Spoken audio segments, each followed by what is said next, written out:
지금 중국 조선업계에 유례없는 대재앙이 닥쳤습니다. 세계 1위 수주국이라 자부하며 한국을 완전히 따돌렸다고 샴페인을 터뜨린 지 불과 며칠. 중국 전역의 조선소는 순식간에 수조 원대 선박들이 썩어가는 거대한 고철 공동묘지로 변해버렸습니다. 인도 직전의 배들이 엔진 결함으로 전량 거부되며 항구 전체가 마비됐기 때문입니다. 비용을 아끼려 한국을 배신하고 중국을 택했던 프랑스와 카타르는 수천억 원의 위약금이 쌓이는 지옥을 맞이했습니다.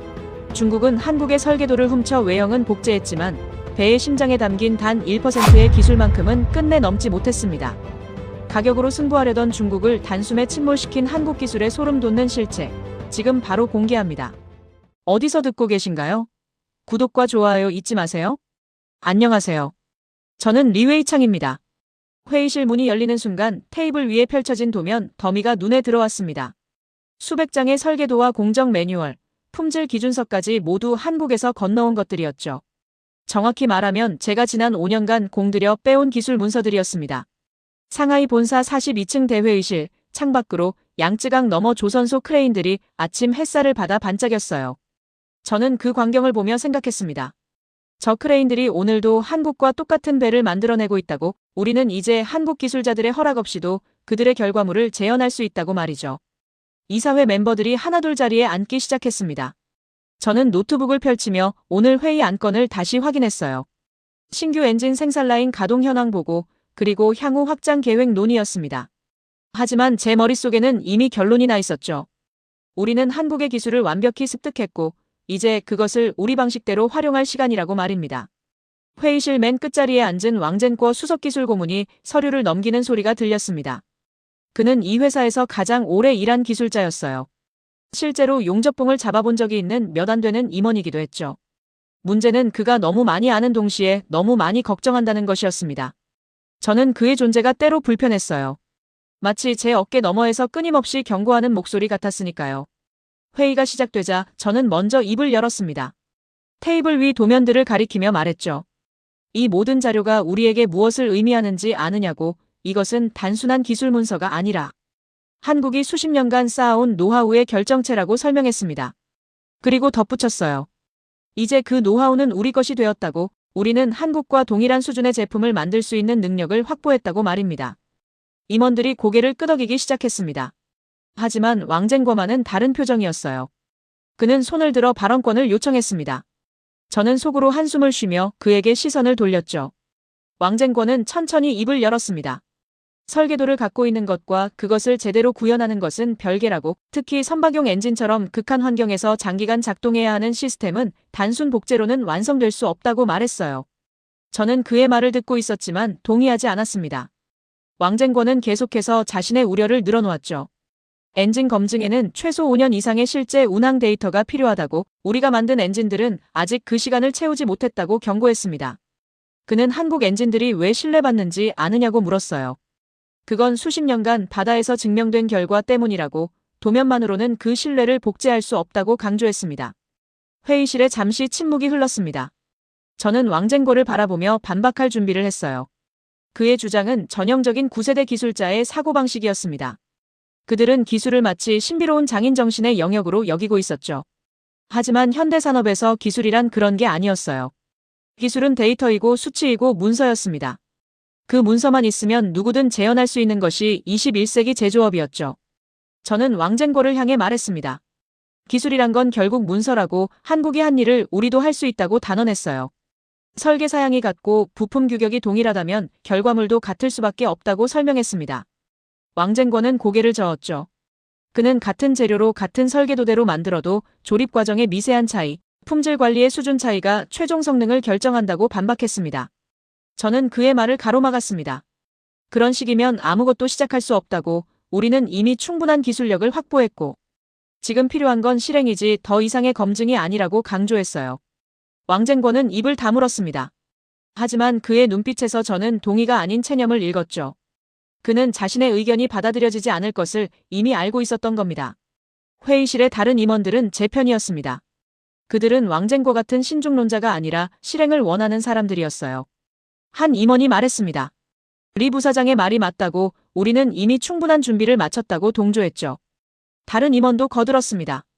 시장은 기다려주지 않는다고, 지금이 바로 공격적으로 나갈 때라고 말했어요. 저는 고개를 끄덕이며 회의를 진행했습니다. 왕쟁권은 더 이상 반박하지 않았어요. 그는 그저 서류를 응시하며 침묵을 지켰습니다. 저는 그 침묵이 마음에 들었죠. 반대 의견은 이미 충분히 들었고 이제는 실행할 시간이었으니까요. 회의가 끝난 후 저는 왕쟁권을 따로 불렀습니다. 복도급 작은 미팅룸에서 그와 마주 앉았죠. 저는 차분한 목소리로 말했습니다. 당신의 우려는 이해한다고 하지만 우리는 앞으로 나아가야 한다고 설명했어요. 왕쟁권은 한참을 침묵하다가 입을 열었습니다. 도면을 훔치는 것과 기술을 이해하는 것은 다르다고, 특히 엔진은 수만 개의 부품이 완벽한 조화를 이뤄야 하는 시스템이라고 말했죠. 저는 그의 말을 끊었습니다. 훔친 게 아니라 확보한 거라고, 그리고 우리는 단순히 복제하는 게 아니라 개선하고 있다고 반박했어요. 한국 조선소들의 과잉 품질 관리를 줄이고 불필요한 공정을 생략하면 원가를 30% 이상 낮출 수 있다고 설명했습니다. 그것이 바로 진정한 경쟁력이라고 강조했죠. 왕쟁권은 저를 바라보며 말했습니다. 과잉 품질이라고 생각하는 그 부분들이 실은 장기 신뢰성을 보장하는 핵심이라고, 30년을 운항해야 하는 선박에서 초기 원가 절감은 나중에 더 큰 비용으로 돌아올 수 있다고 경고했어요. 그는 예를 들었습니다. 볼트 하나의 토크갑 차이가 5년 후 치명적 고장으로 이어질 수 있다고, 같은 재료 같은 설계라도 조립 과정의 정밀도가 전혀 다른 결과를 만든다고 말했습니다. 저는 픽 웃었습니다. 너무 극단적인 가정이라고, 우리는 이미 수십 척의 선박을 건조했고 문제없이 운항 중이라고 반박했어요. 왕쟁권은 고개를 저었습니다. 그 선박들은 아직 5년도 안 됐다고, 진짜 테스트는 10년, 20년 후에 온다고 말했죠. 하지만 저는 그의 말에 설득되지 않았습니다. 10년, 20년을 기다릴 수는 없었어요. 시장은 지금 움직이고 있었고 우리는 그 흐름을 탈 수 있는 준비가 되어 있었으니까요. 왕쟁권은 마지막으로 한마디를 남겼습니다. 기술을 가르칠 수는 있어도 경험을 가르칠 수는 없다고, 한국이 수십 년간 바다에서 쌓은 그 경험은 문서로 전달될 수 없는 것이라고 말했어요. 저는 그 말을 듣고 속으로 비웃었습니다. 경험이요? 우리에게는 한국이 수십 년간 축적한 모든 기술 데이터가 문서화되어 있었어요. 시험 결과, 고장 사례, 개선 이력까지 모두 우리 손에 있었습니다. 왕쟁권가 미팅룸을 나간 후 저는 창밖을 바라봤습니다. 조선소에서는 새로운 선박의 용골이 놓이고 있었어요. 그 배에 들어갈 엔진 설계도는 바로 지난주 한국에서 넘어온 최신 버전이었습니다. 저는 그 도면을 떠올리며 생각했죠. 한국 기술자들이 10년을 들여 개발한 것을 우리는 6개월 만에 손에 넣었다고, 이것이 바로 효율이라고 스스로에게 말했습니다. 책상 서랍을 열어 또 다른 서류를 꺼냈습니다. 한국 엔진의 고장 사례 분석 보고서였어요. 지난 20년간 발생한 모든 주요 고장 사례와 원인 분석, 그리고 개선 방법이 담겨 있었습니다. 저는 이 자료를 보며 생각했죠. 한국은 시행착오를 거치며 이 데이터를 얻었지만 우리는 그 시행착오를 건너뛸 수 있다고 말입니다. 그들의 실패를 우리가 반복할 필요는 없었어요. 사무실 불을 끄고 나오며 저는 복도 창문으로 조선소를 마지막으로 바라봤습니다. 밤이 되었지만 조선소는 여전히 불이 환하게 켜져 있었어요. 야간 작업이 진행 중이었습니다. 저는 그 불빛을 보며 미소 지었죠. 저 불빛 하나하나가 한국 기술의 복제본을 만들어내고 있었으니까요. 집으로 가는 길 라디오에서 뉴스가 흘러나왔습니다. 세계 조선업계 동향에 관한 보도였어요. 한국 조선소들의 수주가 예년에 비해 감소했다는 내용이었습니다.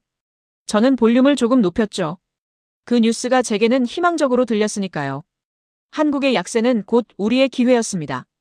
왕쟁권의 경고는 뒤에 남겨두고 저는 앞만 보며 달렸습니다. 기술을 훔쳤든 빌렸든 확보했든 중요한 건 결과였어요.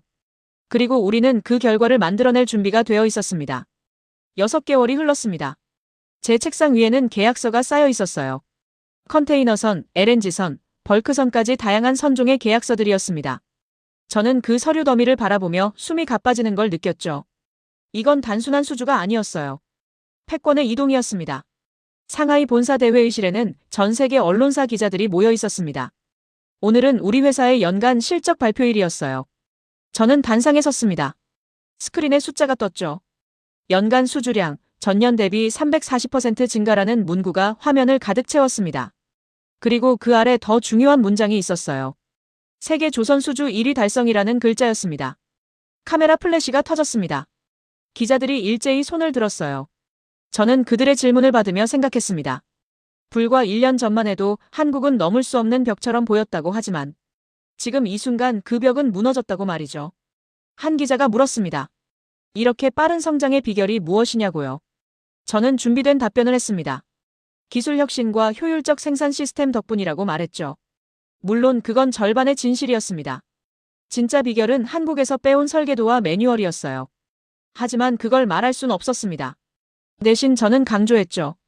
우리는 한국과 동일한 품질을 30% 낮은 가격에 제공한다고, 이것이 바로 시장이 원하는 것이라고 설명했습니다. 다른 기자가 질문했습니다. 한국 조선소와의 차별점이 무엇이냐고요? 저는 망설임 없이 대답했어요. 우리는 한국과 똑같이 만들고 더 싸게 판다고, 이것이 우리의 핵심 경쟁력이라고 선언했습니다. 회의장에 웅성거림이 퍼졌죠. 어떤 기자들은 놀란 표정이었고 어떤 기자들은 고개를 끄덕였습니다. 발표가 끝난 후 저는 사무실로 돌아왔습니다. 컴퓨터를 켜자 뉴스 속보들이 떠올랐어요. 파이낸셜 타임스는 중국 조선업의 약진이라는 제목을 달았고 로이터는 한국 시대의 종말이라고 표현했습니다. 저는 그 헤드라인들을 하나하나 읽어내려갔죠. 각 기사마다 우리 회사 이름이 언급되어 있었습니다. 세계 조선업계의 새로운 강자, 가격 경쟁력으로 시장을 장악한 중국 기업이라는 수식어가 붙어 있었어요. 휴대폰이 울렸습니다. 회장님이었어요. 축하한다는 말과 함께 다음 목표를 제시하셨습니다. 내년에는 시장 점유율 40%를 넘기라는 지시였죠. 저는 그 말을 듣고 흥분했습니다. 40%요? 그건 한국의 전성기 시절 점유율과 맞먹는 수치였어요. 저는 즉시 대답했습니다. 가능하다고, 아니 반드시 해내겠다고 약속했죠. 전화를 끊고 저는 창밖을 바라봤습니다. 조선소에서는 수십 척의 배가 동시에 건조되고 있었어요. 6개월 전만 해도 저 자리 절반은 비어 있었습니다.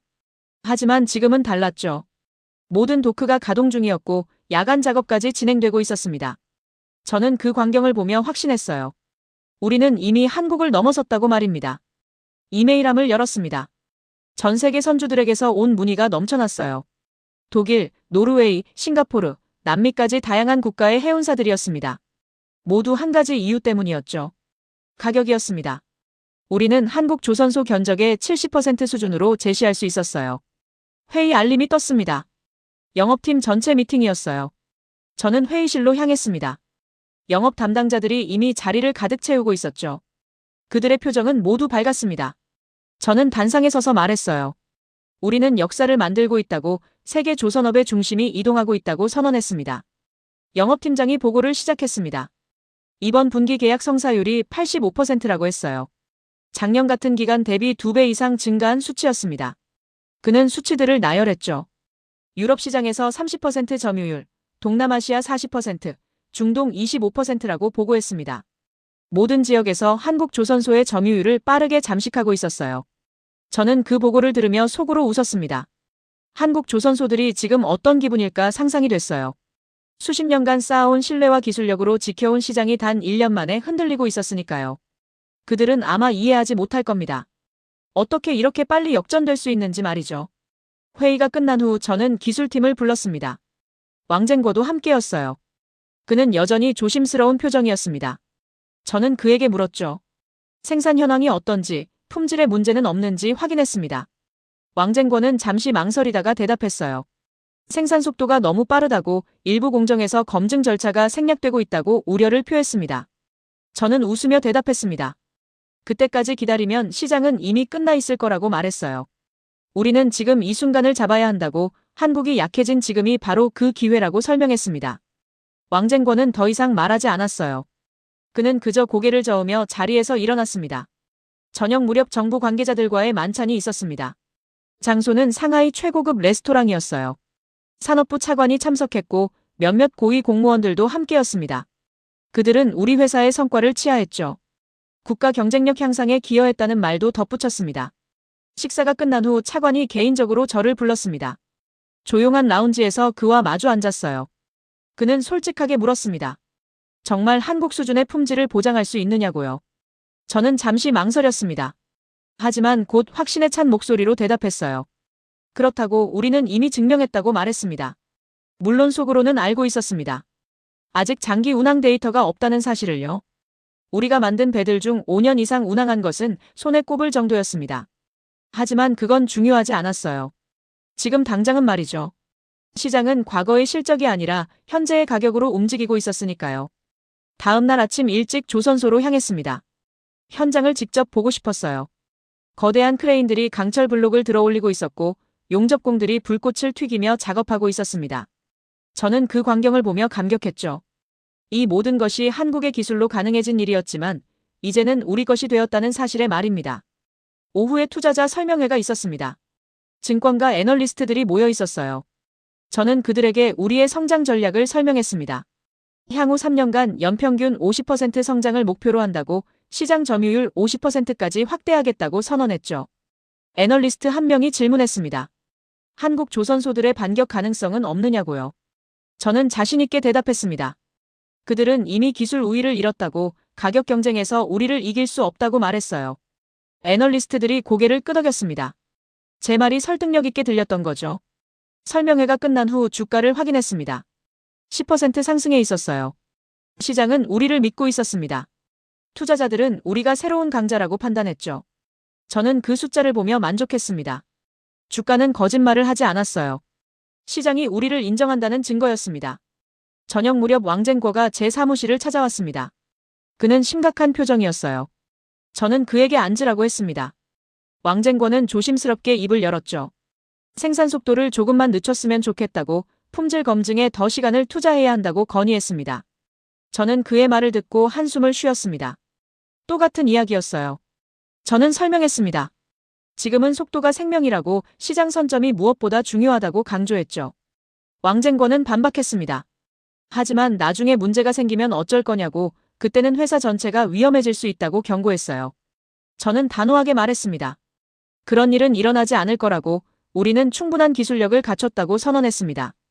왕쟁궈는 더 이상 말하지 않았어요. 그는 그저 고개를 저으며 나갔습니다. 저는 그의 뒷모습을 보며 생각했죠. 그는 변화를 받아들이지 못하는 사람이라고 새로운 시대는 새로운 방식을 요구한다고 말입니다. 밤늦게까지 일했습니다. 컴퓨터를 끄며 저는 생각했습니다. 세계는 변했다고 기술의 시대는 끝나고 효율의 시대가 왔다고 말이죠. 그리고 우리는 바로 그 효율의 대가였습니다. 며칠 후 비서가 알렸습니다. 그리스 선주 니콜라스 안젤리코시스가 상하이에 온다고 했어요. 저는 즉시 준비에 들어갔습니다. 안젤리코시스는 세계 최대 선주 가문의 수장이었죠. 그와의 계약은 단순한 수주가 아니었어요. 상징이었습니다. 한국의 아성이 무너지고 있다는 증거 말이죠. 공항 VIP 라운지에서 그를 맞았습니다. 안젤리코시스는 60대 중반으로 보였어요. 회색 정장에 차분한 인상이었습니다. 저는 최대한 예의를 갖춰 악수를 건넸죠. 그의 악수는 단단했지만 표정은 무덤덤했습니다. 저는 그 순간 느꼈어요. 이 사람은 쉽게 설득되지 않을 거라고 말이죠. 리무진 안에서 저는 말을 걸었습니다. 조선소 규모에 대해, 최신 설비에 대해 자랑했어요. 안젤리코시스는 고개만 끄덕일 뿐 별다른 반응이 없었습니다. 그는 창밖만 바라보고 있었죠. 저는 조금 불안해지기 시작했습니다. 본사 대회의실에 도착했습니다. 저는 최선을 다해 준비한 프레젠테이션을 시작했어요. 우리의 기술력, 생산 능력, 그리고 무엇보다 가격 경쟁력을 강조했습니다. 슬라이드마다 숫자들을 보여줬죠. 한국 조선소 대비 30% 저렴한 가격, 동일한 사양, 빠른 인도 일정이었습니다. 안젤리코시스는 제안서를 천천히 넘겨봤습니다. 저는 기대에 찬 눈으로 그를 바라봤어요. 그가 입을 열기를 기다렸습니다. 마침내 그가 말했죠. 가격은 매력적이라고 하지만 가격이 전부는 아니라고 말했습니다. 저는 즉시 대답했습니다. 품질도 한국과 동일하다고, 아니 어떤 면에서는 더 우수하다고 주장했어요. 안젤리코시스는 저를 바라보며 물었습니다. 엔진은 어디서 만드느냐고요? 저는 자랑스럽게 대답했죠. 자체 생산한다고 한국 기술을 기반으로 개발한 엔진이라고 설명했습니다. 그가 다시 물었습니다. 장기 운항 데이터는 있느냐고, 10년 이상 바다에서 검증된 엔진이냐고 확인했어요. 저는 잠시 머뭇거렸습니다. 10년은 없었어요. 저는 최대한 자신 있게 대답했습니다. 아직 10년은 안 됐지만 5년간의 데이터가 있다고, 모든 테스트를 통과했다고 강조했죠. 안젤리코시스는 아무 말 없이 고개만 끄덕였습니다. 저는 그의 반응을 읽을 수 없었어요.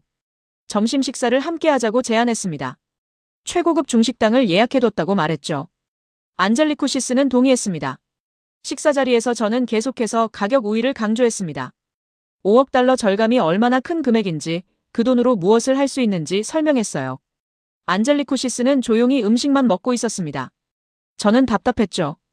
왜 반응이 없는 걸까? 5억 달러면 충분히 설득력 있지 않나 싶었습니다.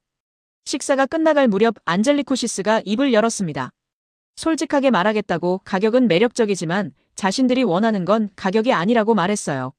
저는 놀랐습니다. 가격이 아니라고요? 그럼 뭐란 말입니까? 제가 물었죠. 안젤리코시스는 천천히 설명했습니다. 배는 단순한 운송수단이 아니라고 자신들에게는 30년을 함께할 자산이라고 말했어요. 그 30년 동안 엔진이 한 번이라도 심각하게 고장나면 수억 달러의 손실이 발생한다고 설명했습니다. 저는 반박했습니다. 우리 엔진도 한국 엔진과 똑같은 설계라고 문제가 생길 이유가 없다고 주장했어요. 안젤리코시스는 고개를 저었습니다. 설계가 같다고 해서 결과가 같은 건 아니라고, 특히 바다는 모든 결함을 드러낸다고 말했죠. 저는 화가 났습니다. 그럼 한국 엔진은 무엇이 다르냐고, 도면이 같고 부품이 같은데 왜 그렇게 집착하느냐고 따졌어요. 안젤리코시스는 차분하게 대답했습니다. 한국 엔진은 수십 년간 바다에서 검증됐다고, 그 데이터는 단순히 도면으로 복제할 수 없는 것이라고 설명했습니다. 저는 비웃었습니다. 그건 과거의 이야기라고, 이제 시대가 변했다고 말했어요. 기술은 더 이상 특정 국가의 전유물이 아니라고, 중국도 충분히 만들 수 있다고 선언했습니다. 안젤리코시스는 아무 반응도 하지 않았어요. 그저 저를 바라볼 뿐이었습니다. 오후에 조선소 현장 투어를 했습니다. 저는 자랑스럽게 설명했어요. 연간 50척 이상의 대형 선박을 건조할 수 있다고, 이것이 바로 중국의 힘이라고 말했습니다. 안젤리코시스는 한 LNG선 앞에서 멈췄습니다. 엔진룸을 보고 싶다고 했어요. 엔진룸으로 안내했습니다. 거대한 엔진이 설치되어 있었죠. 안젤리코시스는 엔진을 자세히 살펴봤습니다. 그리고 기술자에게 물었어요. 이 엔진으로 운항 중인 배는 몇 척이나 되느냐고요. 기술자가 대답했습니다. 현재 12척이라고 했죠. 안젤리코시스가 다시 물었습니다. 가장 오래 운항한 배는 몇 년 됐느냐고요. 기술자는 망설이다가 대답했습니다. 3년 반이라고 말했어요. 저는 그 순간 불안했습니다. 안젤리코시스의 표정이 미묘하게 변한 걸 느꼈으니까요. 회의실로 돌아왔습니다. 저는 최종 제안을 했어요. 가격을 조금 더 낮출 수 있다고, 척당 1억 7,500만 달러면 어떻겠느냐고 제시했습니다. 총 5억 5천만 달러를 절약할 수 있다는 계산이었죠. 저는 확신했습니다. 이 정도면 거절할 수 없을 거라고 말이죠. 안젤리코시스는 고개를 저었습니다. 그리고 말했어요. 제안에 감사하지만 계약할 수 없다고 선언했습니다. 저는 믿을 수 없었어요. 제가 물었습니다. 가격도 좋고 품질도 보장하는데 왜 거절하느냐고 합리적인 이유를 말해달라고 요구했죠. 안젤리코시스는 천천히 설명했습니다. 자신의 가문은 150년간 선박 사업을 해왔다고, 배에서 가장 중요한 건 엔진이고, 엔진에서 가장 중요한 건 신뢰성이라고 말했어요. 그리고 그 신뢰성은 시간으로만 증명된다고 강조했습니다. 저는 반박했습니다. 우리 엔진도 충분히 신뢰할 수 있다고, 한국 설계를 그대로 따랐다고 주장했어요. 안젤리코시스는 단호하게 말했습니다. 설계를 따르는 것과 기술을 보유하는 것은 다르다고, 특히 해양 엔진은 수만 개의 변수가 존재한다고 설명했죠. 저는 화가 났습니다. 그럼 중국 엔진은 영원히 신뢰받을 수 없다는 말이냐고, 기회조차 주지 않겠다는 거냐고 따졌어요. 안젤리코시스는 차분하게 대답했습니다. 기회를 주지 않는 게 아니라고, 다만 자신의 가문 배로는 그 실험에 참여할 수 없다고 말했습니다. 저는 마지막으로 시도했습니다. 가격을 더 낮출 수 있다고, 척당 1억 7천만 달러까지 내릴 수 있다고 제안했어요. 안젤리코시스는 손을 저었습니다. 가격의 문제가 아니라고, 공짜로 준다 해도 받을 수 없다고 단언했죠. 제 얼굴이 화끈거렸습니다. 공짜로 줘도 안 받겠다고요? 제가 물었습니다. 그렇다면 무엇을 더 해야 하느냐고, 어떻게 하면 신뢰를 얻을 수 있느냐고 질문했어요. 안젤리코시스는 간단하게 대답했습니다. 시간이라고, 최소 10년 이상 바다에서 검증되어야 한다고 말했죠. 저는 비웃었습니다. 10년을 기다리라는 말이냐고, 그 사이의 시장은 다 우리가 가져갈 거라고 선언했어요. 안젤리코시스는 고개를 끄덕였습니다. 그럴 수도 있다고 하지만 자신들은 기다릴 거라고 대답했습니다. 회의가 끝났습니다. 저는 엘리베이터까지 그를 배웅했어요. 로비에서 안젤리코시스가 마지막으로 말했습니다. 배는 투자가 아니라 자산이라고, 자산의 가치는 초기 비용이 아니라 생애 전체 수익으로 결정된다고 설명했어요. 그리고 덧붙였습니다. 자신의 가문에 중국산 엔진으로 움직이는 배는 단 한 척도 허락할 수 없다고, 그건 배가 아니라 시한폭탄이라고 선언했죠. 저는 그 말을 듣고 얼어붙었습니다. 시한폭탄이라고요? 안젤리코시스는 악수를 청했습니다. 저는 힘없이 그의 손을 잡았어요. 그가 말했습니다. 10년 후에 다시 만나자고, 그때 엔진이 바다에서 검증됐다면 기꺼이 계약하겠다고 약속했습니다. 하지만 지금은 불가능하다고 단언했죠. 그가 떠난 후 저는 회의실로 돌아왔습니다. 창밖을 바라봤어요. 조선소의 크레인들이 여전히 움직이고 있었습니다. 하지만 그 광경이 갑자기 공허하게 느껴졌죠. 세계 최대 선주가 우리를 거절했습니다. 5억 5천만 달러를 포기하면서까지 말이에요. 저는 이해할 수 없었습니다. 가격도 좋고 설계도 같은데 왜 거절하는 걸까요? 시한폭탄이라니, 그건 너무 과한 표현 아닌가요? 우리 엔진은 한국 설계를 그대로 따랐어요. 문제가 생길 리 없었습니다. 그날 밤 저는 혼자 사무실에 남았습니다. 안젤리코시스가 남긴 말들이 계속 귓가를 맴돌았어요. 시한폭탄, 10년의 검증, 자산가치, 신뢰성이라는 단어들이었습니다. 저는 고개를 저었죠. 그는 틀렸어요. 우리는 충분히 준비됐습니다. 안젤리코시스의 거절은 불쾌했지만 치명적이지는 않았습니다. 저는 스스로에게 말했어요. 그는 보수적인 구세대일 뿐이라고, 시장은 여전히 우리 편이라고 말이죠. 실제로 그랬습니다. 일주일 후 비서가 알렸어요. 프랑스에서 연락이 왔다고 했습니다. 장피에르 르노였습니다. 그는 전화로 말했습니다. 한국 조선소와 진행 중이던 컨테이너선 발주권을 재검토하고 있다고, 우리 측 제안을 듣고 싶다고 했어요. 저는 즉시 파리행 비행기를 예약했습니다. 장피에르 르노가 저를 맞았습니다. 50대 중반의 프랑스인으로 날카로운 인상이었죠. 그는 악수를 나누며 바로 본론으로 들어갔습니다. 시간을 낭비하지 않는 스타일이었어요. 회의실에서 저는 제안을 시작했습니다. 1만 4천 TEU급 컨테이너선 15척 건조 계약이었어요. 척당 9천만 달러, 총 13억 5천만 달러 규모였습니다. 한국 조선소가 제시한 가격은 척당 1억 2천만 달러라고 들었어요. 우리는 4억 5천만 달러를 절감할 수 있다고 설명했습니다. 장피에르는 제안서를 꼼꼼히 살펴봤습니다. 그리고 질문했죠. 인도 일정은 어떻게 되느냐고, 품질 보증은 확실한지 확인했습니다. 저는 자신있게 대답했어요. 인도는 한국보다 2개월 빠르고 품질은 동일하다고 말했습니다. 장피에르가 미소를 지었습니다. 그는 솔직하게 말했어요. 한국 조선소 가격이 너무 비싸다고, 똑같은 배를 왜 그렇게 비싸게 사야 하는지 이해할 수 없다고 불평했습니다. 저는 고개를 끄덕였죠. 바로 그겁니다. 시장은 합리적이었어요. 같은 제품이라면 당연히 싼 걸 선택해야 했습니다. 장피에르는 한국 조선소와의 협상 과정을 설명했습니다. 그들은 가격을 전혀 낮출 생각이 없었다고, 기술 우위를 내세우며 오만하게 굴었다고 불만을 토로했어요. 저는 속으로 웃었습니다. 한국의 오만함이 우리에게 기회를 주고 있었으니까요. 계약 조건을 논의했습니다. 장피에르는 까다로웠어요.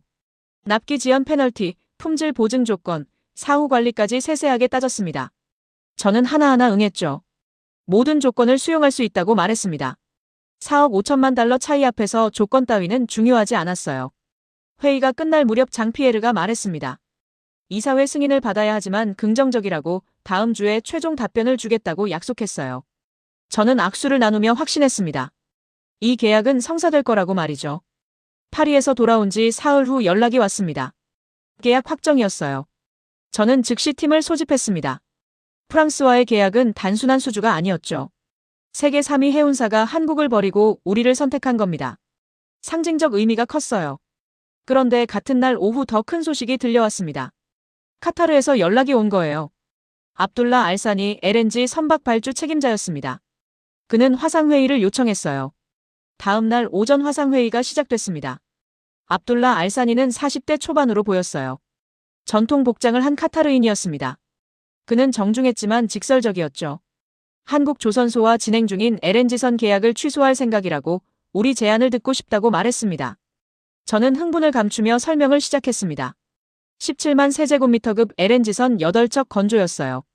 척당 1억 8천만 달러, 총 14억 4천만 달러였습니다. 한국 견적은 척당 2억 3천만 달러였다고 들었죠. 우리는 3억 6천만 달러를 절감할 수 있었습니다. 압둘라는 신중했습니다. 그는 엔진 신뢰성에 대해 물었어요. LNG는 위험한 화물이라고, 엔진 고장은 용납할 수 없다고 강조했습니다. 저는 준비된 답변을 했죠. 우리 엔진은 한국 설계를 기반으로 한다고, 이미 여러 척이 문제없이 운항 중이라고 설명했습니다. 압둘라는 고민하는 표이였습니다. 그는 물었어요. 만약 문제가 생기면 어떻게 하느냐고, 보상 조건은 무엇이냐고 확인했습니다. 저는 즉답했습니다. 완벽한 품질 보증을 제공한다고 문제 발생 시 전액 보상하겠다고 약속했어요. 압둘라는 한참을 생각하더니 말했습니다. 한국은 너무 비싸다고 카타르 정부가 원가 절감을 요구하고 있다고 설명했어요. 기술 우위요? 그건 옛날 이야기라고 이제는 중국도 충분히 만들 수 있다고 덧붙였습니다. 저는 그 말을 듣고 미소 지었죠. 바로 제가 원하던 반응이었습니다. 일주일 후 카타르에서 공식 통보가 왔습니다. 계약 확정이었어요. 저는 믿을 수 없었습니다. 하루에 2개의 대형 계약, 그것도 한국에서 빼온 물량이었죠. 프랑스 15척, 카타르 8척, 총 23척이었습니다. 축하 연회를 열었습니다. 상하이 최고급 호텔 연회장이었어요. 회사 임원 전원이 참석했고 정부 관계자들도 왔습니다. 샴페인이 터졌죠. 저는 건배사를 했습니다. 우리가 역사를 만들고 있다고, 세계 조선업의 판도가 바뀌고 있다고 선언했어요. 장피에르 르노도 파리에서 화상으로 참여했습니다. 그는 축하한다고 말했죠. 그리고 덧붙였습니다. 한국 조선소들이 너무 오만했다고, 가격 협상을 거부하며 기술 우위만 내세웠다고 비난했어요. 하지만 이제 시대가 변했다고, 중국이 새로운 강자라고 인정했습니다. 압둘라 알사니도 영상 메시지를 보냈습니다. 카타르 정부를 대표해서 감사하다고, 이번 계약으로 수억 달러를 절감했다고 기뻐했어요. 한국 기술 우위는 과거의 신화일 뿐이라고, 중국의 성장을 축하한다고 말했습니다. 연회장이 떠들썩했습니다. 임원들은 모두 흥분 상태였어요. 한 임원이 외쳤습니다. 이제 한국 시대는 끝났다고, 우리가 세계를 지배할 거라고 선언했죠. 다른 임원들도 박수를 쳤습니다. 저는 그 광경을 보며 만족했어요. 연회가 끝난 후 저는 혼자 호텔 옥상바에 올라갔습니다. 상하이 야경이 발 아래 펼쳐져 있었어요. 저는 와인잔을 들고 그 광경을 바라봤습니다. 세계가 우리 발밑에 있는 것 같았죠. 휴대폰을 꺼내 뉴스를 확인했습니다. 이미 기사가 나와 있었어요. 중국 조선소, 프랑스 카타르 대형 계약 연속 수주라는 제목이었습니다. 기사는 한국 조선업계의 위기를 다뤘죠. 주요 고객들이 중국으로 이탈하고 있다고, 가격 경쟁력에서 밀리고 있다고 분석했습니다. 댓글을 읽어봤습니다. 대부분 우리를 칭찬하는 내용이었어요. 중국의 기술력을 인정한다는 글, 한국의 오만함이 자초한 일이라는 의견이었습니다. 저는 만족스러웠죠. 여론도 우리 편이었습니다. 한국 언론도 확인했습니다. 그들은 위기감을 드러내고 있었어요. 주요 고객 이탈, 수주 감소, 구조 조정 불가피 같은 제목들이었습니다. 저는 그 기사들을 보며 생각했죠. 이제 입장이 바뀌었다고, 한국이 우리를 따라잡아야 하는 상황이 됐다고 말입니다. 다음 날 아침 출근하자마자 회의가 있었습니다. 프랑스와 카타르 계약 실행 계획을 논의하는 자리였어요. 생산팀장이 보고했습니다. 도크 배정은 완료됐고 자재 발주도 시작했다고 말했죠. 모든 게 순조로웠습니다. 기술팀장도 보고했습니다. 설계는 문제없다고, 한국 도면을 기반으로 하니 검증된 설계라고 설명했어요. 엔진 생산도 예정대로 진행 중이라고 말했습니다. 저는 고개를 끄덕였죠. 왕쟁궈가 손을 들었습니다. 그는 조심스럽게 말했어요. 엔진 검증 시간을 좀 더 가져야 한다고, 특히 LNG선은 안전이 중요하다고 강조했습니다. 저는 그의 말을 가로막았죠. 일정을 늦출 수 없다고, 고객과 약속한 납기를 지켜야 한다고 말했습니다. 다른 임원들도 제 편이었습니다. 한 임원이 말했어요. 왕 고문은 너무 신중하다고, 우리는 이미 충분히 준비됐다고 주장했죠. 왕쟁궈는 더 이상 말하지 않았습니다. 그는 그저 한숨만 쉬었어요. 저는 생각했습니다. 그리스는 우리를 거절했지만 시장은 달랐어요. 합리적인 고객들은 가격을 선택했습니다. 장피에르와 압둘라 같은 사람들 말이죠. 그들이 바로 미래였습니다. 비서가 들어왔습니다. 다른 유럽 해운사에서도 문의가 왔다고 알렸어요. 독일, 이탈리아, 스페인에서였습니다. 모두 한국 견적이 너무 비싸다며 우리 가격을 듣고 싶어 했죠. 저는 미소 지었습니다. 도미노가 시작된 겁니다. 안젤리코시스가 남긴 말이 떠올랐습니다. 시한폭탄이라고 했죠. 저는 고개를 저었습니다. 그는 틀렸어요. 우리 배는 완벽하게 만들어질 겁니다. 한국 설계를 따랐으니까요. 프랑스와 카타르가 증명할 겁니다. 중국 조선소도 충분히 신뢰할 수 있다고 말이죠. 잠자리에 들며 저는 확신했습니다. 우리는 올바른 길을 가고 있다고, 한국의 시대는 끝났다고, 이제는 우리 시대라고 말이죠. 프랑스와 카타르가 그 시작이었습니다. 더 많은 고객들이 따라올 겁니다. 가격 앞에서 기술 우위 따위는 아무 의미가 없었으니까요. 2년이 흘렀습니다. 프랑스와 카타르 계약으로 건조한 배들이 속속 인도되고 있었어요. 저는 매번 진수식에 참석하며 뿌듯함을 느꼈습니다. 프랑스 컨테이너선들은 이미 7척이 운항 중이었고 카타르 LNG선도 3척이 바다로 나갔죠. 모든 게 순조로웠습니다. 그날 아침도 평범했습니다. 사무실에 출근해서 이메일을 확인하고 있었어요. 일상적인 업무 보고들이었습니다. 하지만 오전 10시쯤 비서가 급하게 들어왔습니다. 표정이 심상치 않았어요. 긴급 보고가 있다고 기술팀이 즉시 만나자고 한다고 전했습니다. 회의실로 갔습니다. 왕쟁거가 이미 와 있었어요. 그의 얼굴은 창백했습니다. 저는 불안해지기 시작했죠. 무슨 일이냐고 물었습니다. 왕쟁거는 태블릿을 건넸어요. 해운업계 긴급 속보였습니다. 글래드스토노라는 이름이 보였습니다. 중국 후둥중화조선소에서 건조한 LNG선이었어요. 우리 회사는 아니었지만 같은 중국 조선소였죠. 기사를 읽어 내려갔습니다. 호주 인근 해상에서 엔진이 완전히 정지됐다고 재가동이 불가능하다고 적혀 있었습니다. 저는 고개를 들었습니다. 왕쟁거를 바라봤어요. 그는 말했습니다. 글래드스토노는 운항 2년차라고 중국산 엔진을 장착한 배라고 설명했습니다. 엔진 내부 주요 부품이 파손됐다고 수리가 불가능할 수도 있다고 말했죠. 저는 반박했습니다. 후둥중화는 우리와 다르다고 그들은 품질 관리가 허술하다고 말했어요. 왕쟁거는 고개를 저었습니다. 그들도 한국 설계를 썼다고 우리와 같은 방식으로 만들었다고 지적했습니다. 저는 말문이 막혔어요. 점심시간쯤 더 자세한 소식이 들어왔습니다. 글래드스토노는 호주 근해에서 표류 중이라고 예인선이 출동했지만 수리 가능성은 희박하다고 했어요. LNG 화물을 실은 채로 바다 한가운데 멈춰 있는 거였습니다. 저는 등골이 오싹했죠. 오후에 긴급 임원회의가 소집됐습니다. 모두들 글래드스토노 소식을 알고 있었어요. 한 임원이 물었습니다. 우리 엔진은 괜찮은 거냐고 같은 일이 일어날 수 있느냐고 확인했습니다. 저는 자신 있게 대답했어요. 우리는 품질 관리가 더 철저하다고 같은 일은 일어나지 않을 거라고 말했습니다. 하지만 왕쟁거가 반박했습니다. 글래드스토노도 모든 테스트를 통과했다고 출고 당시 문제가 없었다고 말했어요. 진짜 문제는 장기 운항 중에 나타난다고 2년이라는 시간이 그것을 증명했다고 강조했습니다. 회의실이 조용해졌어요. 그날 밤 집에 돌아와 뉴스를 확인했습니다. 글래드스토노 사고가 주요 뉴스였어요. 해운 전문가들이 나와서 분석했습니다. 중국산 엔진의 신뢰성 문제를 지적했죠. 한 전문가는 말했습니다. 중국의 LNG선을 맡기는 건 도박이라고 검증되지 않은 기술로 위험한 화물을 다루면 안 된다고 경고했어요. 저는 TV를 껐습니다. 과장된 보도라고 생각하려 했어요. 일주일 후 더 나쁜 소식이 왔습니다. 글래드스토노가 폐선 처리될 거라고 했어요. 수리 비용이 신조 가격의 60%에 달한다고 차라리 3배를 만드는 게 낫다는 결론이었습니다. 2년 된 배가 폐선이라니 저는 믿을 수 없었어요. 그리고 한 달 후였습니다. 프랑스에서 연락이 왔어요. 장피에르 르노였습니다. 그의 목소리는 차갑게 식어 있었죠. 우리가 건조한 컨테이너선 중 한 척에서 엔진 문제가 발생했다고 알렸습니다. 저는 심장이 멎는 것 같았습니다. 무슨 문제냐고 물었어요. 장피에르는 설명했습니다. 대서양 운항 중 엔진 출력이 갑자기 떨어졌다고 긴급 점검 결과 주요 부품에서 균열이 발견됐다고 말했습니다. 당장 큰 문제는 아니지만 불안하다고 전수 점검을 요구한다고 통보했죠. 저는 왕쟁거를 불렀습니다. 그에게 물었죠. 이게 무슨 일이냐고 분명 모든 테스트를 통과했다고 따졌습니다. 왕쟁거는 차분하게 말했어요. 테스트는 짧은 기간 안정성만 확인한다고 장기 운항의 누적 피로는 시간만이 증명한다고 설명했습니다. 저는 화가 났습니다. 그럼 처음부터 왜 경고하지 않았느냐고 소리쳤어요. 왕쟁거는 조용히 대답했습니다. 경고했다고 수없이 말했다고 하지만 아무도 듣지 않았다고 말했죠. 저는 할 말이 없었습니다. 프랑스 선박 수리를 진행했습니다. 비용이 만만치 않았어요.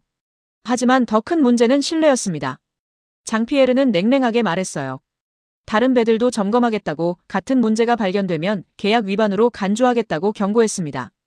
그리고 2달 후 카타르에서 연락이 왔습니다. 압둘라 알산이었어요. 그의 목소리는 분노로 가득했습니다. 우리가 건조한 LNG선에서 심각한 엔진 이상이 발견됐다고 즉각 조치를 취하라고 요구했죠. 저는 급히 카타르로 날아갔습니다. 도하 항구에서 해당 선박을 확인했어요. 기술팀이 엔진을 분해했습니다. 결과는 충격적이었죠. 주요 부품 여러 곳에서 미세균열이 발견됐습니다. 글래드스토노와 유사한 패턴이었어요. 압둘라를 만났습니다. 그는 분노했어요. 신뢰할 수 있다고 했지 않느냐고, 한국과 같은 품질이라고 보장하지 않았느냐고 따졌습니다. 저는 사과했죠. 즉시 수리하겠다고, 비용은 전액 우리가 부담하겠다고 약속했습니다. 하지만 압둘라는 냉정했습니다. 수리로는 부족하다고, 근본적인 신뢰 문제라고 말했어요. 카타르 정부가 중국산 엔진 선박 발주를 재검토하고 있다고, 추가 계약은 취소될 것 같다고 통보했습니다. 저는 그 말을 듣고 무너지는 기분이었어요. 하지만 안젤리쿠시스의 말이 떠올랐습니다. 시한폭탄이라고 했죠. 3년 반으로는 증명할 수 없다고 경고했습니다. 저는 그때 그 말을 비웃었어요. 하지만 지금 그 말이 현실이 되고 있었습니다. 사무실로 돌아와 보고서들을 검토했습니다. 우리가 건조한 선박 중 운항 2년 이상 된 배들의 엔진 상태 보고서였어요. 읽어내려가면서 저는 식은땀이 났습니다. 대부분의 배에서 크고 작은 문제가 보고되고 있었죠. 왕쟁궈가 사무실로 들어왔습니다. 저는 그를 바라봤어요. 그는 아무 말 없이 앉았습니다. 저는 물었습니다. 이걸 예상했느냐고, 이런 일이 일어날 줄 알았느냐고 확인했어요. 왕쟁궈는 고개를 끄덕였습니다. 알았다고 경고했다고 하지만 아무도 듣지 않았다고 말했죠. 저는 책상에 머리를 묻었습니다. 왜 이렇게 됐을까요? 우리는 한국 설계를 그대로 따랐어요. 같은 재료, 같은 사양이었습니다. 하지만 결과는 달랐죠. 왕쟁궈가 말했습니다. 설계를 따르는 것과 기술을 이해하는 것은 다르다고, 바다는 모든 결함을 드러낸다고 설명했어요.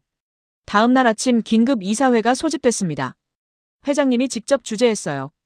그는 엄중한 표우로 물었습니다. 상황이 얼마나 심각한지, 대책은 무엇인지 보고하라고 지시했습니다. 저는 보고했습니다. 현재 문제가 발견된 선박은 5척이라고, 모두 운항 2년 이상 된 배들이라고 설명했어요. 수리는 진행 중이지만 근본적인 해결책은 아직 없다고 인정했습니다. 회장님의 얼굴이 굳었어요. 한 이사가 물었습니다. 글래드스토노처럼 폐선될 가능성은 없느냐고, 우리 회사 평판이 어떻게 되느냐고 따졌습니다. 저는 대답할 수 없었어요. 가능성을 배제할 수 없었으니까요. 회의가 끝난 후 저는 혼자 남았습니다. 회의실 창밖을 바라봤어요. 2년 전 이 자리에서 프랑스와 카타르 계약을 발표했습니다. 모두가 환호했죠. 저는 영웅이었어요. 하지만 지금은 달랐습니다. 글래드스토노 사진을 다시 봤습니다. 호주 근해에 표류하는 거대한 LNG선이었어요. 2년 전 누군가는 그 배를 자랑스럽게 생각했을 겁니다. 하지만 지금은 수치였죠. 중국 조선업 전체의 수치였습니다. 저는 생각했습니다. 우리가 너무 서두른 건 아닐까요? 시장을 장악하려는 욕심에 검증을 생략한 건 아닐까요? 왕쟁궈의 경고를 무시한 대가가 이제 나타나고 있었습니다. 그리고 그 대가는 우리 회사만의 문제가 아니었어요. 중국 조선업 전체가 치러야 할 대가였습니다. 악몽은 거기서 끝나지 않았습니다. 글래드스토노 사건 이후 한 달쯤 지났을 때였어요. 비서가 급히 들어왔습니다. 런던에서 긴급 공문이 왔다고 했죠. 로이드 보험조합 산하 해상보험사였습니다. 공문을 펼쳤습니다. 영어로 빼곡히 적혀 있었어요. 저는 천천히 읽어내려갔습니다. 읽으면 읽을수록 손이 떨렸죠. 중국산 엔진 장착 선박에 대한 보험료 인상 통보였습니다. 기존 대비 300% 인상이라고 적혀 있었어요. 왕쟁궈를 불렀습니다. 그에게 공문을 보여줬어요. 왕쟁궈는 읽더니 한숨을 쉬었습니다. 예상했다고, 보험사들이 움직일 줄 알았다고 말했죠. 저는 물었습니다. 300%면 어떻게 되느냐고, 선주들이 받아들일 수 있느냐고 확인했어요. 왕쟁궈는 고개를 저었습니다. 불가능하다고, 보험료가 그렇게 오르면 중국산 엔진 선박은 경쟁력을 완전히 잃는다고 설명했습니다. 우리가 제시한 가격 우위가 보험료로 다 날아간다고 말했죠. 저는 멍하니 앉아 있었습니다. 다른 보험사들도 잇따라 같은 조치를 발표했어요. 싱가포르, 홍콩, 도쿄의 주요 해상보험사들이었습니다. 모두 중국산 엔진 선박 보험료를 대폭 인상한다고 통보했죠. 그리고 일주일 후였습니다. 진짜 충격이 왔어요. 런던에서 화상회의 요청이 들어왔습니다. 리처드 블레이크라는 사람이었어요. 글로벌 해상보험사의 리스크 총괄이었습니다. 화상회의가 시작됐습니다. 리처드 블레이크는 60대 초반의 영국인이었어요. 회색 머리에 차가운 눈빛이었습니다. 그는 인사도 없이 바로 본론으로 들어갔죠. 감정이 전혀 없는 목소리였습니다. 그는 말했습니다. 지난 6개월간 중국산 엔진 선박 사고 데이터를 분석했다고, 결과가 충격적이라고 설명했어요. 저는 긴장하며 들었습니다. 리처드는 화면에 그래프를 띄웠죠. 그래프를 보는 순간 저는 숨이 막혔습니다. 중국산 엔진 선박의 고장률이었어요. 한국산 엔진 대비 12배 높다고 표시되어 있었습니다. 12배요. 저는 믿을 수 없었어요. 리처드는 차갑게 설명을 이어갔습니다. 운항 2년 이상 된 중국산 엔진 선박 중 37%에서 중대한 기계적 결함이 발견됐다고 했어요. 한국산은 3%였습니다. 리처드는 덧붙였습니다. 이건 통계적으로 용납할 수 없는 수치라고 보험사로서 더 이상 리스크를 떠안을 수 없다고 선언했죠. 저는 반박하려 했습니다. 그건 초기 모델들이라고 지금은 품질이 개선됐다고 말했어요. 리처드는 단호하게 말했습니다. 데이터가 전부라고 보험사는 통계를 믿는다고 강조했죠. 그리고 폭탄 선언이 나왔습니다. 리처드는 말했어요. 오늘부로 중국산 엔진 장착 선박의 신규 보험 가입을 거부한다고 기존 보험 계약도 순차적으로 해지할 거라고 통보했습니다. 저는 귀를 의심했어요. 보험 거부라고요? 그건 사형 선고나 다름없었습니다. 보험 없이는 어떤 배도 운항할 수 없었어요. 항구 입출항이 불가능했고 화물도 실을 수 없었습니다. 저는 다급하게 물었습니다. 협상의 여지는 없느냐고, 조건을 제시하면 안 되느냐고 물었죠. 리처드는 고개를 저었습니다. 우리는 정치를 하지 않는다고, 통계를 믿을 뿐이라고 말했어요. 그리고 덧붙였습니다. 중국산 엔진이 10년 이상 안정적으로 운항한다는 데이터가 쌓일 때까지 이 결정은 번복되지 않을 거라고 선언했습니다. 화상회의가 끝났습니다. 저는 멍하니 화면을 바라봤어요. 10년이라고요? 10년을 기다리라고요? 안젤리코시스가 했던 말이 떠올랐습니다. 최소 10년의 검증이 필요하다고 했었죠. 저는 그때 비웃었어요. 하지만 지금 보험사가 똑같은 말을 하고 있었습니다. 긴급 임원회의를 소집했습니다. 리처드 블레이크의 선언을 보고했어요. 회의실이 술렁거렸습니다. 한 임원이 외쳤죠. 이건 불공정하다고 서방 보험사들의 중국 견제라고 주장했습니다. 하지만 왕쟁거가 조용히 말했습니다. 불공정이 아니라고, 정당한 리스크 관리라고 설명했어요. 우리 엔진이 실제로 고장률이 높다고, 12배라는 숫자는 거짓말을 하지 않는다고 인정했습니다. 회의실이 조용해졌어요. 다른 임원이 물었습니다. 그럼 어떻게 하느냐고, 이대로 무너지라는 말이냐고 따졌죠. 왕쟁거는 대답하지 않았습니다. 저도 답이 없었어요. 10년을 기다릴 수는 없었습니다. 그날 오후 장피에르 르노에게서 전화가 왔습니다. 그의 목소리는 분노로 떨리고 있었어요. 보험사로부터 통보받았다고 프랑스 선박들의 보험이 해지될 거라고 알렸습니다. 저는 사과했습니다. 해결책을 찾겠다고 약속했어요. 하지만 장피에르는 냉정했습니다. 이건 당신 회사만의 문제가 아니라고, 중국 조선업 전체의 신뢰 문제라고 지적했죠. 프랑스는 더 이상 중국산 엔진 선박을 발주하지 않을 거라고 선언했습니다. 압둘라 알사니에게서도 연락이 왔습니다. 카타르 정부가 긴급회의를 열었다고 했어요. 보험 문제로 LNG선 운항이 불가능해질 수 있다고, 이건 국가 안보 문제라고 말했습니다. 추가 계약은 전부 취소라고 통보했죠. 저는 무너지는 기분이었습니다. 2년 전 그들과 샴페인을 터뜨리며 축하했던 기억이 떠올랐어요. 한국을 넘어섰다고 자축했었죠. 하지만 지금은 달랐습니다. 그들은 우리를 떠나고 있었어요. 일주일 후 더 나쁜 소식이 연쇄적으로 터졌습니다. 수에즈 운하관리국에서 발표했어요. 중국산 엔진 선박의 통과 시 특별 점검을 실시한다고, 엔진 상태가 불량하면 통과를 거부할 수 있다고 경고했습니다. 파나마 운하도 같은 조치를 발표했어요. 싱가포르와 홍콩 항구도 마찬가지였습니다. 전 세계 주요 항로가 중국산 엔진 선박을 경계하기 시작한 겁니다. 저는 이게 현실인지 믿을 수 없었어요. 저는 안젤리코시스가 했던 말을 떠올렸습니다. 한국 엔진을 단 배는 30년 후에도 높은 가격에 중고로 팔 수 있지만 검증되지 않은 엔진을 단 배는 아무도 사지 않는다고 했었죠. 그 말이 현실이 되고 있었습니다. 한 달 후 저는 베이징 정부 회의에 소환됐습니다. 산업부 장관이 직접 주재하는 회의였어요. 주요 조선사 대표들이 모두 참석했습니다. 분위기는 무거웠죠. 장관이 말했습니다. 보험 블랙리스트 사태가 심각하다고, 이건 중국 조선업의 생존이 걸린 문제라고 강조했어요.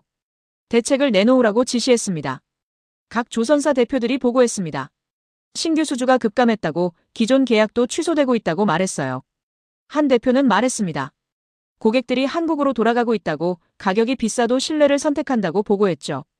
제 차례가 왔습니다. 저는 보고했어요.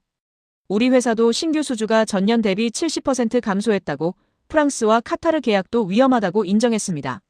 장관의 얼굴이 굳었어요. 회의가 끝난 후 저는 혼자 베이징 거리를 걸었습니다. 2년 전 이 도시에서 정부 관계자들과 만찬을 했었어요.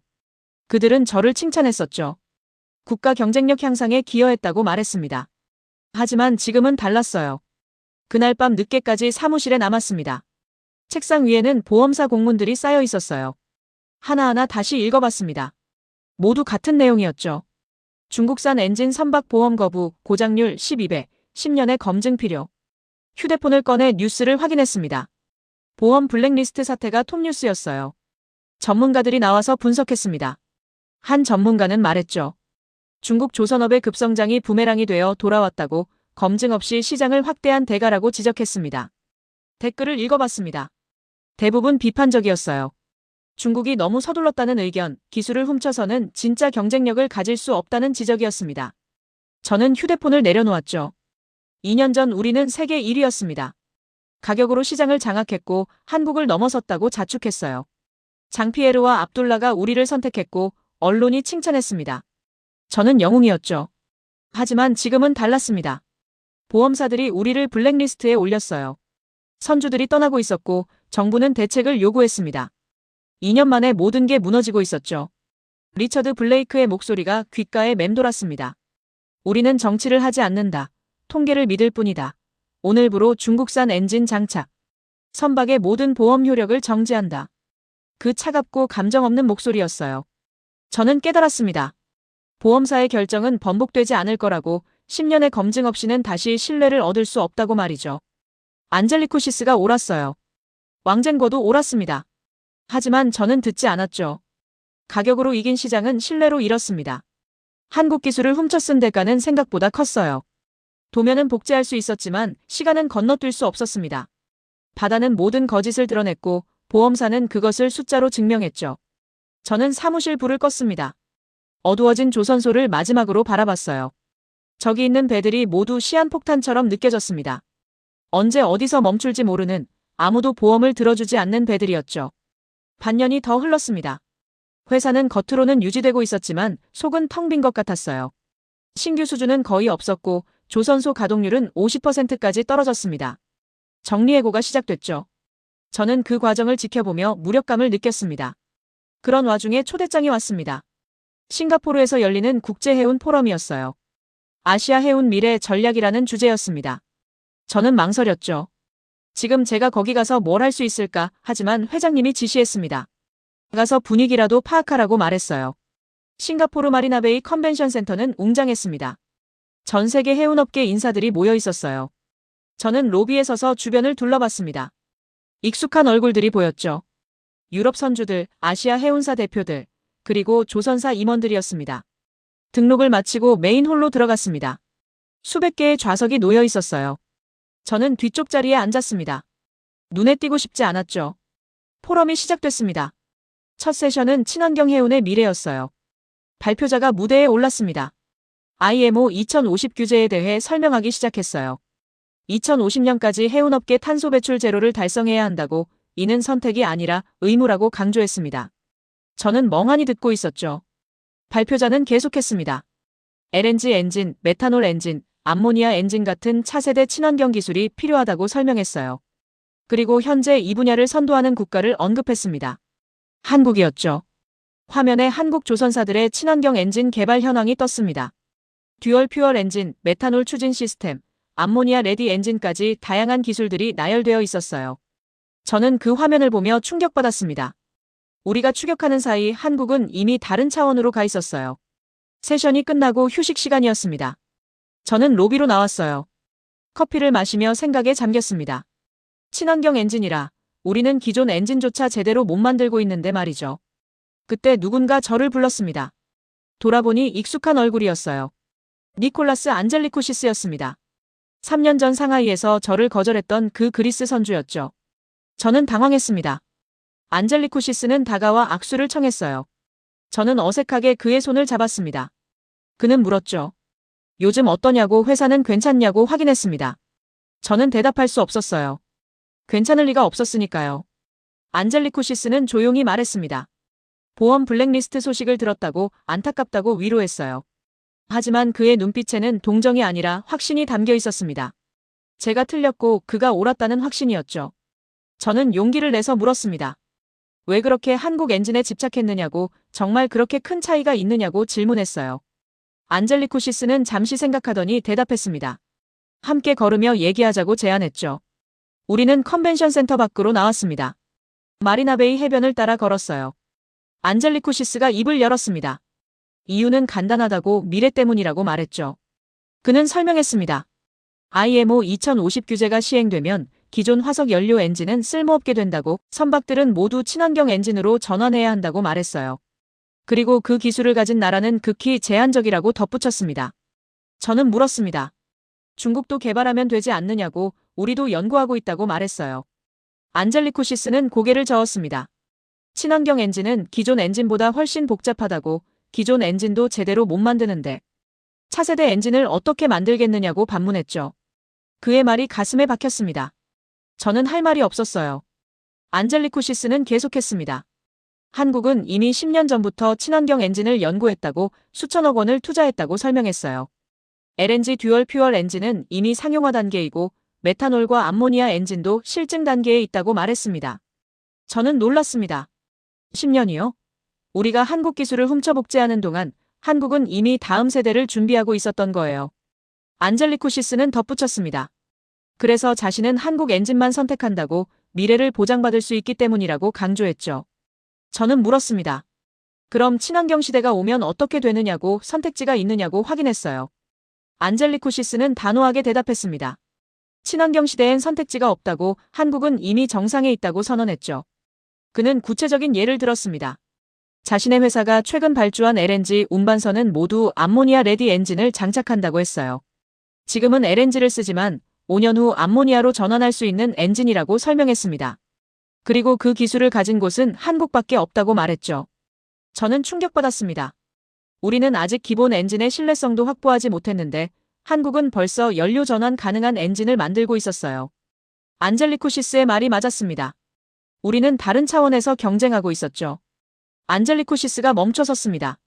그는 바다를 바라보며 말했어요. 3년 전 상하이에서 자신을 이해하지 못한 것 같다고, 하지만 이제는 알 거라고 말했습니다.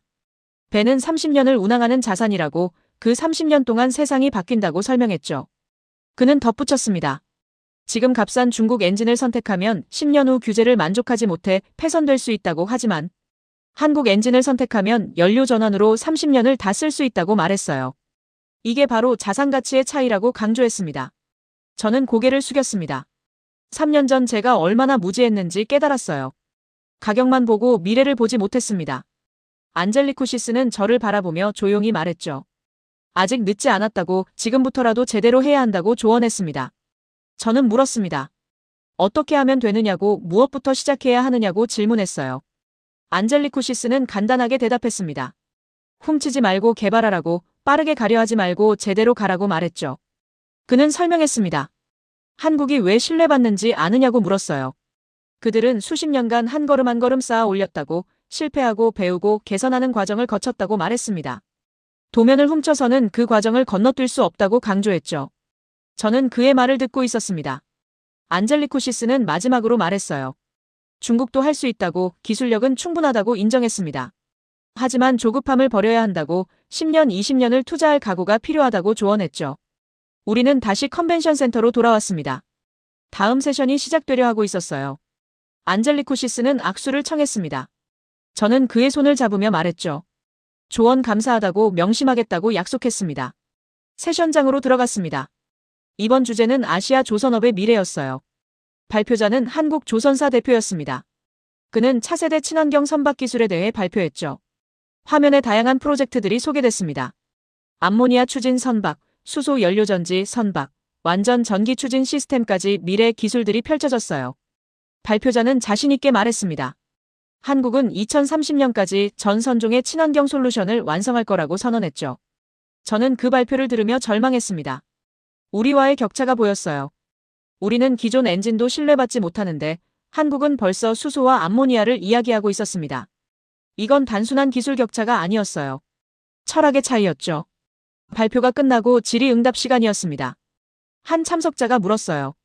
중국 조선업과의 경쟁을 어떻게 보느냐고 질문했습니다. 한국 대표는 신중하게 대답했죠. 경쟁이라기보다 다른 전략이라고, 중국은 물량과 가격으로 가고 있고 한국은 기술과 신뢰로 간다고 설명했습니다. 그는 덧붙였습니다. 친환경 시대에는 기술이 전부라고 물량으로는 IMO 규제를 통과할 수 없다고 말했어요. 결국 기술력 있는 조선소만 살아남을 거라고 전망했습니다. 청중들이 고개를 끄덕였죠. 저는 좌석에 앉아 생각했습니다. 3년 전 우리는 세계 1위였어요. 수주량으로는 한국을 앞섰습니다. 하지만 그게 무슨 의미였을까요? 우리가 쌓은 건 모래성이었어요. 파도가 치자 무너졌습니다. 저는 생각했습니다. 지금 시작하면 10년 후에는 어떻게 될까요? 한국은 그때쯤 또 다른 차원으로 가 있을 거예요. 우리는 영원히 추격자일까요? 아니면 언젠가 따라잡을 수 있을까요? 하지만 저는 희망을 버리지 않기로 했습니다. 안젤리코시스가 말했어요. 중국도 할 수 있다고 조급함만 버리면 된다고 했습니다.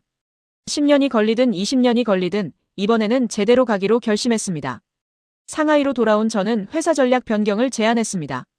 이사회에서 발표했어요. 단기 수익 중심에서 장기 기술 개발로 전환해야 한다고, 친환경 엔진 연구에 투자해야 한다고 주장했습니다. 하지만 반응은 냉담했죠. 한 이사가 물었습니다. 지금 당장 수주도 없는데 연구 투자를 하자는 거냐고, 회사가 망하길 바라느냐고 따졌어요. 다른 이사들도 고개를 저었습니다. 현실을 모른다는 표정이었죠. 저는 할 말이 없었습니다. 회의가 끝난 후 회장님이 저를 불렀습니다. 개인 집무실에서 마주 앉았어요. 회장님은 조용히 말했습니다. 당신의 뜻은 이해한다고, 하지만 지금은 생존이 우선이라고 설명했죠. 장기 투자는 살아남은 다음의 문제라고 말했습니다. 저는 반박했습니다. 지금 방식으로는 살아남을 수 없다고, 보험 블랙리스트가 증명했다고 말했어요. 회장님은 한숨을 쉬었습니다. 그리고 물었죠. 10년을 기다릴 수 있느냐고, 그 사이 회사가 버틸 수 있겠느냐고 확인했습니다. 저는 대답할 수 없었습니다. 솔직히 자신이 없었어요. 회장님은 말했습니다.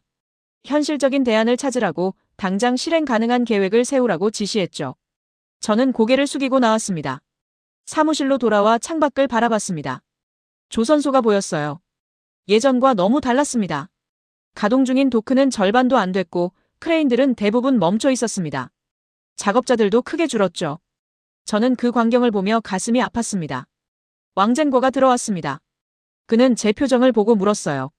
이사회가 거부했느냐고 확인했습니다. 저는 고개를 끄덕였죠. 왕젠거는 예상했다는 듯 말했습니다. 변화는 위기가 더 깊어져야 온다고, 아직 충분히 아프지 않은 거라고 설명했어요. 저는 물었습니다. 얼마나 더 아파야 하느냐고, 회사가 망해야 깨닫느냐고 절규했습니다. 왕젠거는 조용히 대답했죠. 어쩌면 그럴 수도 있다고, 때로는 완전히 무너져야 다시 시작할 수 있다고 말했습니다.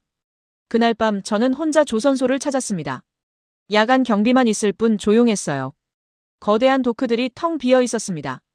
몇 년 전만 해도 24시간 불이 켜져 있던 곳이었죠. 저는 그 어둠 속을 걸었습니다. 한 도크 앞에 멈춰 섰습니다. 프랑스로 갈 예정이었던 컨테이너선이 반쯤 만들어진 채 방치되어 있었어요. 계약이 취소됐기 때문이었습니다. 녹슨 철골이 달빛을 받아 을씨년스러웠죠. 저는 그 배를 올려다보며 생각했습니다. 이 배에는 심장이 없구나. 엔진이 장착될 예정이었지만 이제는 영영 완성되지 않을 거라고 말이죠. 심장 없는 배, 그게 바로 우리가 만든 것들이었습니다. 며칠 후 업계 소식을 들었습니다. 한국 조선소들의 수주가 급증하고 있다고 했어요. 보험 블랙리스트 사태 이후 선주들이 대거 한국으로 돌아갔다는 겁니다. 가격이 비싸도 신뢰를 선택한다고 했죠. 구체적인 숫자를 확인했습니다. 한국 3대 조선소의 수주 잔량이 3년치를 넘어섰다고 했어요. 친환경 선박 수주가 특히 많았습니다. LNG 듀얼 퓨얼 컨테이너선, 암모니아 레디 탱커, 메탄올 추진 벌크선까지 미래 선박들이었죠. 반면 중국 조선소들은 달랐습니다. 신규 수주가 거의 없었어요. 일부 조선소는 파산했고 살아남은 곳들도 구조조정 중이었습니다. 저희 회사도 예외가 아니었죠. 직원 30%를 감축해야 했습니다. 몇 주 후 뉴스를 봤습니다. 한국 조선소에서 새로운 LNG선이 출항했다고 보도했어요. 세계 최초 암모니아 레디 LNG선이었습니다.